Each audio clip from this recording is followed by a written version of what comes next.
व्यवहारामध्ये मला धनाला फारच महत्त्व दिलं जातं. व्यावहारिक दृष्टीने त्याला महत्त्व नाही असं नाही मला म्हणायचं, महत्त्व आहे हे, पण आपण जेवढं देतो तेवढं त्याला नक्कीच महत्त्व नाही.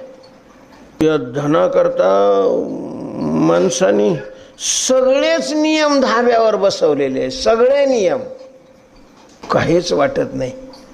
ते आपलं धन नाही, जो आपला पैसा नाही ते स्वीकारायला त्याला हुशार आणि शहाणा म्हणतात. अन्यायाचा पैसा कमवणाऱ्याला हुशार म्हणतात. हुशार आहे तो, पहा ना किती कमी दिवसामध्ये केवढी प्रगती केली त्याने. हे आल्या तुला प्रगती आणि अधोगतीचे तरी अर्थ कळतात का? काय दिसतंय तुला समोर? त्याचा परिणाम काय होणार आहे हे जाणलेलं आहे तू? प्रगती केली म्हणतो